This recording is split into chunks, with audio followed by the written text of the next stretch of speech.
Ubisoft shareholders demand response to Stop Killing Games movement. The battle over game preservation is heating up as Ubisoft faces pressure from its own shareholders and a growing consumer movement demanding accountability for digital game shutdowns. At the heart of this clash lies a fundamental disagreement. Should players have the right to enjoy games long after their developers stop supporting them? But here's where it gets controversial. Ubisoft's decision to remove the crew from its servers in 2023 sparked a firestorm, prompting fans to demand a new standard for how games are treated once they're no longer actively maintained. The Stop Killing Games initiative, launched by YouTuber Ross Scott in April 2023, has become a rallying cry for gamers worldwide. Its core message is simple: when a game is bought, it should remain playable, regardless of the publisher's decisions. This movement gained momentum after Ubisoft shut down the crew's servers, effectively ending access to both single-player and multiplayer content. The backlash was immediate, with critics arguing that the always-online nature of the game made it a digital artifact rather than a service. Ubisoft CEO Yves Guillemot has defended the company's stance, stating, "We operate in a market where services can change over time." He emphasized that publishers must balance innovation with the realities of technology, noting that software becomes obsolete within 10 to 15 years. Yet, the movement counters that this reasoning ignores the human aspect of gaming. A game should be a lasting legacy, not a temporary product. As the FAQs explain, supporters aren't asking for eternal support, but rather a structured end-of-life plan that allows games to run independently of the publisher's servers. This debate isn't just about one game. The Stop Killing Games campaign has already gathered over 1 million signatures, with the UK petition surpassing 150,000 backers. Even the EU's Video Games Europe industry body has weighed in, warning that the proposed changes could make game development prohibitively expensive.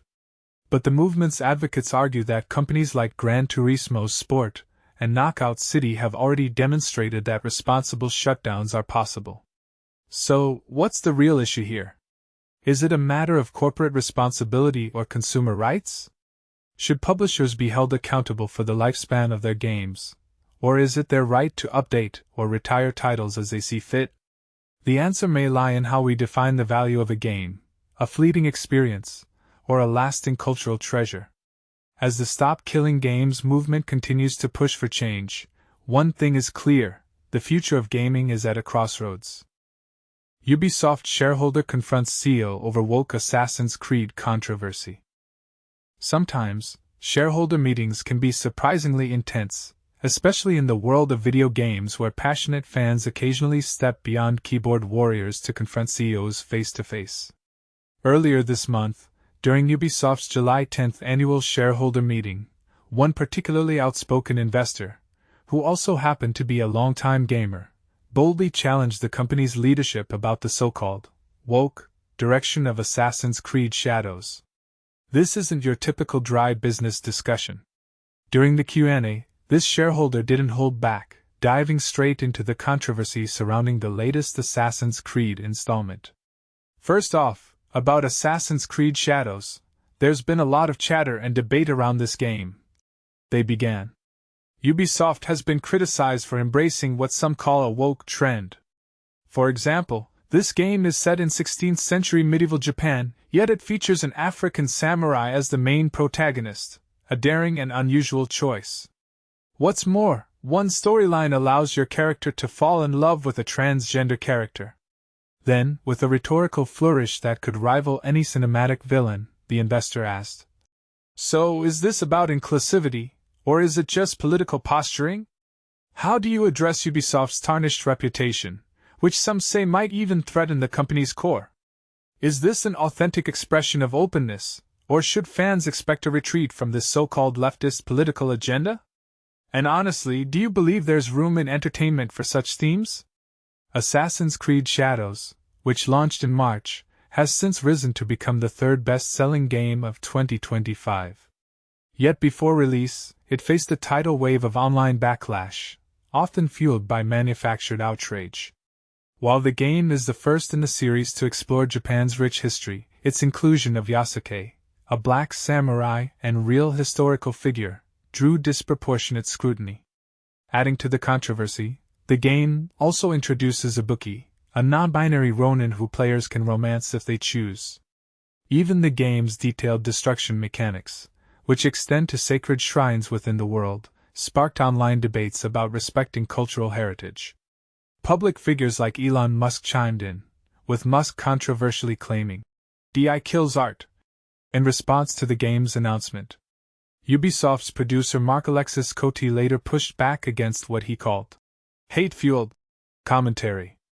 The official Assassin's Creed Twitter account even fired off a viral response a year later, cleverly referencing Musk's admitted cheating in Diablo 4. Though Ubisoft's CEO Yves Guillemot has touched on these issues before, this shareholder meeting marked the first time such heated online culture wars were confronted directly in a corporate setting. Guillemot didn't offer any sensational soundbites but stood firm in defending both Assassin's Creed Shadows and the creative liberties of its development team. "We aim to present characters with powerful, heroic journeys," Guillemot explained. "Everyone loves a hero's quest, overcoming challenges and becoming something greater. This expectation transcends Ubisoft and gaming itself. Here, we bring to life a true historical figure and tell a story that's not often seen. That's why we made the creative decisions we did." GameFile's report also noted that the same shareholder questioned Guillemot on Ubisoft's response to the Stop Killing Games movement, a campaign protesting Ubisoft's removal of their game The Crew, which recently gathered over 1 million signatures in the EU.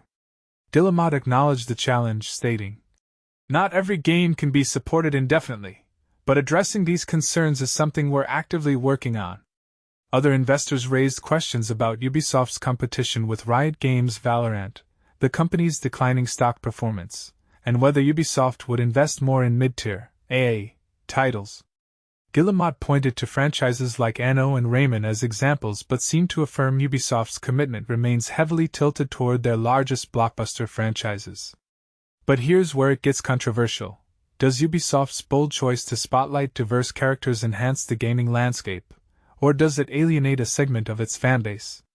Is this woke storytelling a genuine expansion of narratives, or does it risk becoming a marketing stunt? And as the game industry grapples with balancing artistic freedom, audience expectations, and social issues, what role should game companies play? We'd love to hear your thoughts. Do you see Ubisoft's approach as a refreshing evolution, or do you think they're overstepping? Drop a comment and join the conversation, because this debate is far from over. Ubisoft CEO faces tough questions on woke content and Stop Killing Games at shareholder meeting. In a striking moment that blurred the lines between social media and reality, Ubisoft's CEO found himself directly confronted last week by a shareholder and gamer during the company's annual meeting.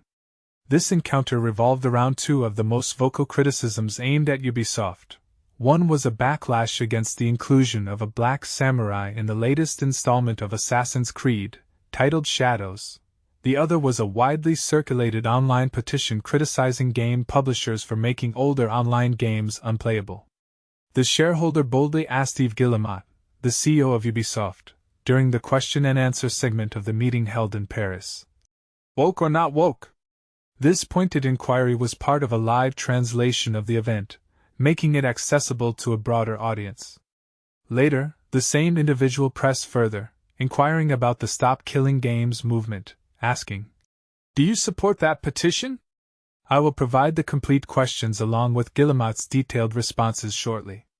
Spoiler alert, he skillfully sidestepped the woke question, stating, "We wanted to showcase characters with heroic journeys."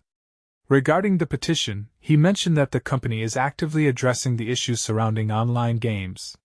Before diving into the specifics, let's set the stage. The annual shareholders meeting for Ubisoft took place on July 10th, commencing in a typical manner. Guillemot and Ubisoft's chief financial officer, Frédéric Daguet, were seated at tables in a meeting room, taking turns to present the company's strategic direction and financial performance. While such meetings typically do not unveil new game announcements, Guillemot did hint at an upcoming launch of a new Ghost Recon game, a project that has yet to be officially disclosed. For approximately 30 minutes, prior to the successful votes concerning the board of directors and compensation packages, Guillemot and Daguet fielded questions from shareholders. These shareholders stood from their elevated seats to inquire about financial strategies, the company's future, and various other topics. When asked about the budget for Assassin's Creed Shadows, Guillemot revealed that it surpassed €100 million, approximately $116 million, a figure that many believe is likely much lower than the actual production costs. They were also questioned about the lessons learned from the sales performance of Star Wars Outlaws. Guillemot pointed out that, aside from design challenges, the game was launched during a period when the franchise was experiencing significant difficulties. One particularly frustrated shareholder expressed dissatisfaction with the company's stock performance, which has seen a decline of 40% over the past decade, and asked for their thoughts on Riot's popular multiplayer game, Valorant. Key points from that discussion are included below. Additionally, a current employee inquired whether Ubisoft is considering producing more A-scale games to mitigate the risks associated with high-budget projects. Guillemot's response was somewhat affirmative, and I will share the full exchange shortly. Although this meeting took place a week ago and has been archived on Ubisoft's website, there has been a surprising lack of media coverage regarding the event. Fortunately, I have a keen interest in exploring the investor relations sections of video game companies' websites, and I'm here to share the insights from this meeting. Moreover, I recently delved into Ubisoft's extensive 380-page annual report, which garnered little attention when released last month, and I have some intriguing findings to share. Interestingly, I can now draw parallels between Ubisoft and the New York Mets, among other revelations. Let's dive deeper into the details,